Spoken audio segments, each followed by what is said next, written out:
मंडप में बहुत सारे मेहमान थे, खाने पीने की तैयारी चल रही थी, शादी धूमधाम से होने जा रही थी, बैंड बाजे सब कुछ बज रहे थे। जब दुल्हन तैयार होकर स्टेज पर पहुंचती है तो स्टेज पर पहुंचने के बाद उसके सामने दूल्हा आता है। हर लड़की की ख्वाहिश होती है कि वो अपनी आंखों से अपने दूल्हे को देखे और वही दूल्हा उसकी आने वाली जिंदगी की सारी खुशियों को पूरा करे। जैसे ही लड़की अपने दूल्हे को देखती है, जैसे ही उसका सेहरा हटता है तो सामने दूल्हे के रूप में उसका सौतेला पिता खड़ा हुआ था। सौतेले पिता को देखकर वो लड़की चीखने लगती है, चिल्लाने लगती है, रोने लगती है और इस शादी को रुकवाने की तमाम अपीलें करती है। मगर जितने भी लोग उस शादी समारोह में आए हुए थे उनकी कानों तक यह आवाज़ ही नहीं पहुंच रही थी, बल्कि शादी हो जाती है और धूमधाम से शादी होती है। उस लड़की का विरोध बिल्कुल भी काम नहीं आता।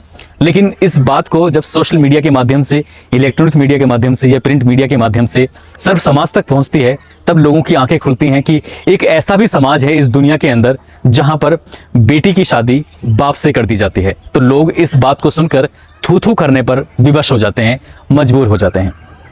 आदाब, नमस्कार, सत श्री अकाल। मैं उस्मान सैफी। आज की जो सच्ची घटना मैं आपको सुनाने जा रहा हूं, ये सच्ची घटना है पड़ोसी मुल्क बांग्लादेश की।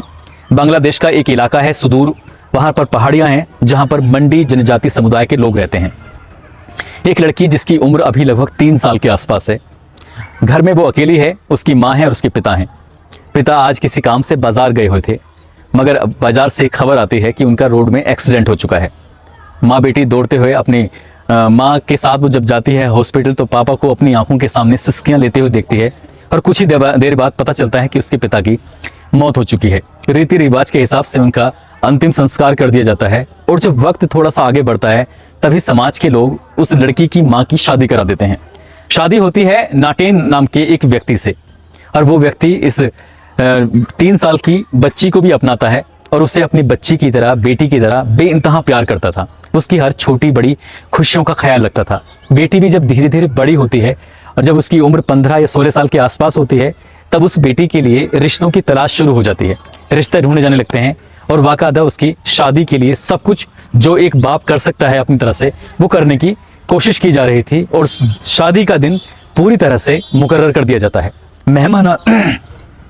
मेहमान आते हैं, आसपास के लोग भी आते हैं और वो लोग खाने पीने में बिजी थे, मस्ती कर रहे थे, बैंड बाजी के साथ झूम रहे थे। और वो लड़की तैयार होकर जब मंडप में पहुंचती है और अपनी ही आंखों के सामने जब दूल्हे को देखती है तो उसका चेहरा खुशी से चहक जाता है, क्योंकि उसकी एक नई जिंदगी की शुरुआत हो रही थी। और जैसे ही उस लड़की का चेहरा दूल्हे के चेहरे से मिलता है, वो एक दूसरे को देखते हैं तो लड़की चीखने लगती है, चिल्लाने लगती है। दरअसल अभी तक जो भी कुछ हो रहा था उसको अंधेरे में रखा गया था। दरअसल सामने जो व्यक्ति है, सामने जो उसका पति है, वो कोई और नहीं बल्कि उसी का सौतेला पिता है, जिसने बचपन से जब 3 साल की थी तब से लेके उसको अब तक अपनी गोद में खिलाया, उसकी हर छोटी बड़ी जरूरतों को पूरा किया।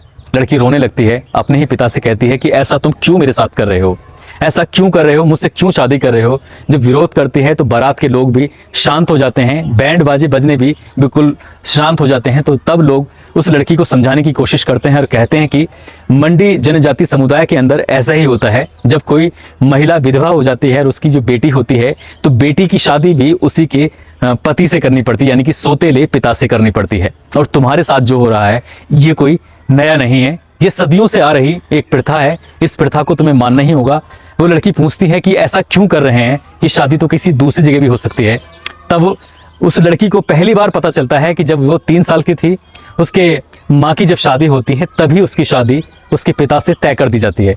मगर शादी होने तक उस लड़की को अपने पिता के साथ एक बेटी के रूप में रहना पड़ता है। और एक बार फिर से शादी की जब पुनः फॉर्मेलिटीज, पुनः औपचारिकताएं की जाती हैं, तब समाज के लोगों को बुलाया जाता है, यानी कि मंडी जनजाति समुदाय के लोग आते हैं, खाते हैं, पीते हैं, डांस होता है, नृत्य होता है, ये सब कुछ होता है। और जब ये सब औपचारिकताएं पूरी हो जाती हैं तब बाप अपनी बेटी के साथ शादी करके उसके साथ न केवल सुहागरात मनाता है बल्कि अपनी ही उस सगी माँ के साथ, यानी कि जो लड़की अभी तक माँ बेटी थी अब वो माँ बेटी नहीं रहती बल्कि सौतन बन जाती हैं।